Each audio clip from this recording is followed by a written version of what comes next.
नमस्कार दोस्तों, अपराध के जहां में आपका स्वागत है। बात कर लेते हैं कुंडा के विधायक राजा भैया की। ये आप प्रदर्शनी देख रहे हैं, दरअसल ये हथियारों का जखीरा है। 200 से ज़्यादा हथियार हैं। इनमें कार्बाइन भी हैं, राइफल भी हैं, रिवॉल्वर भी हैं। ये प्रदर्शनी लगाई है कुंडा के विधायक रघुराज प्रताप सिंह यानी राजा भैया ने। अब इसको लेकर सोशल मीडिया पर तमाम सवाल खड़े हो गए। लोग पूछ रहे हैं कि ये प्रदर्शनी किस लिए, क्या ताकत का प्रदर्शन, शो ऑफ किस लिए? अगर आपके पास ये वेपन है तो इसकी प्रदर्शनी लगाना कितना सही है? कानून क्या कहता है शस्त्र अधिनियम से लेकर? इस वीडियो में इन तमाम मुद्दों पर बात करूंगा, लेकिन सबसे पहले आप ये देखिए 200 से ज़्यादा हथियार प्रदर्शनी लगाई। दरअसल ये बेंती, ये बताते हैं, महल है जहाँ पर ये प्रदर्शनी लगाई गई थी। दशहरे का दिन था जब ये प्रदर्शनी विधायक के द्वारा लगाई गई।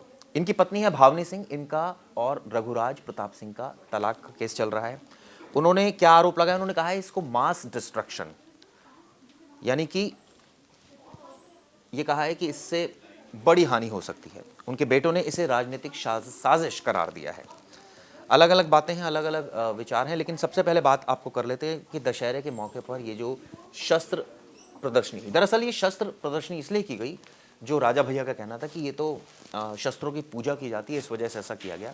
और उनके जो खासम खास है अक्षय प्रताप सिंह, उनका कहना है, जो एमएलसी भी है, कि ये लाइसेंस जो है वो लाइसेंसी वेपन है और ये राजा भैया के हैं, राजा भैया के समर्थकों के हैं।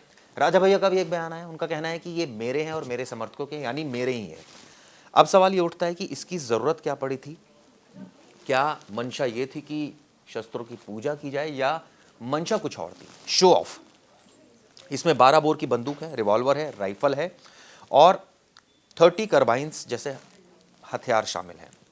और ऑब्वियसली जब इस तरह की प्रदर्शनी लगी तो कई आरोप भी लगे। भावनी सिंह ने कहा इसको मास डिस्ट्रक्शन। दरअसल 18 सितंबर को राजा भैया की पत्नी ने आरोप लगाया था कि उनके पति के पास हथियारों का जखीरा है, और यह आरोप लगाया। और आज आप देखिए इस तरह की प्रदर्शनी देखने को मिली दशहरे के दिन, और इससे मास डिस्ट्रक्शन हो सकता है, इस तरह के आरोप लगाए थे भावनी सिंह ने। उनका यह भी कहना था कि ये हथियार लोगों की सुरक्षा और शांति के लिए खतरा है। सवाल ये उठता है कि कानून इसको लेकर क्या कहता है। देखिए, कानून बहुत क्लियर कट है कि इस तरह का अगर आपको लाइसेंसी वेपन भी आपके पास है, अगर आप शस्त्रों की पूजा करते हैं, तो आप इसका दिखावा क्यों कर रहे हैं?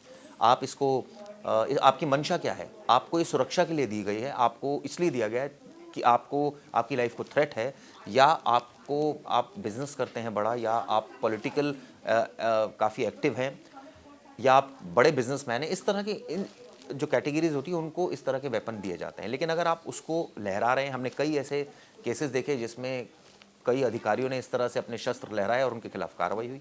हाल ही मैंने एक वीडियो किया था, आपको याद होगा, तिहाड़ जेल का एक पूर्व जेलर था दीपक शर्मा, वो भी इस तरह की हरकतें कर रहा था। एक पार्टी में गया था और इस तरह से हथियार लहरा रहा था, उसके खिलाफ कार्रवाई, उसको सस्पेंड कर दिया गया था।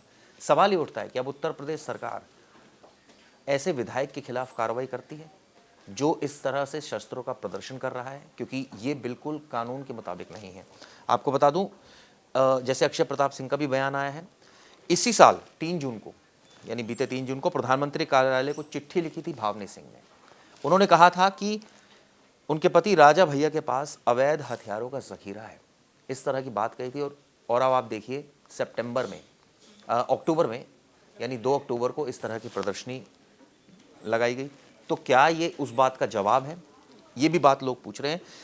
राजा भैया के छोटे बेटे का भी बयान आया है, बृजराज प्रताप सिंह है। उनका कहना है कि सोशल मीडिया पर उन्होंने अपनी माँ के बयान को खारिज किया है और ये कहा है कि अगर माँ वाकई में घर में मास डिस्ट्रक्शन वेपन, यानी तबाही वाले हथियार होने की बात कर रही हैं, तो क्या इसका मतलब ये है कि हमारे घर में कोई परमाणु संयंत्र लगा हुआ है, यानी न्यूक्लियर, आप सोचिए, रिएक्टर लगा हुआ है? इस तरह की वो बातें कर रहे हैं। लेकिन सवाल ये उठता है कि आप नेता हैं, आप प्रदर्शनी लगा रहे हैं, आप हथियारों का इस तरह से ज़खीरा की वीडियो बना रहे हैं, सोशल मीडिया पर अपलोड कर रहे हैं, ये कानून के मुताबिक सही नहीं है। ऐसे में लीगल कार्रवाई होनी चाहिए, सख्त कार्रवाई होनी चाहिए। हम सबको पता है विवादित नेता रहे हैं, कई सारे मुकदमे भी इनके ऊपर थे। ऐसे में सवाल ये उठता है कि अब क्या पुलिस इस बाबत कोई कार्रवाई करेगी या नहीं? हमें इंतजार रहेगा। आप लोगों का इस पर क्या सोचना है? अपने कमेंट्स इस वीडियो में ज़रूर लिखिएगा। जैसे कि मैं सो रहा हूँ तो पिताजी को जगाना है मुझे, तो वो डायरेक्ट उठाने के बजाय, और हिंसा की परंपरा मेरे यहाँ नहीं थी सौभाग्य से, तो वो क्या करते थे कि उस कमरे में आ जाएंगे या बाहर से गुजरेंगे और चौपाई बोलेंगे प्रात काल उठ के रघुनाथा, मात पिता गुरु नावई माता। कभी कभी मैं गुस्से में उठ करके अरे पापा, जब चरण स्पर्श किया और सो गया, मैंने कहा अब मत उठाना।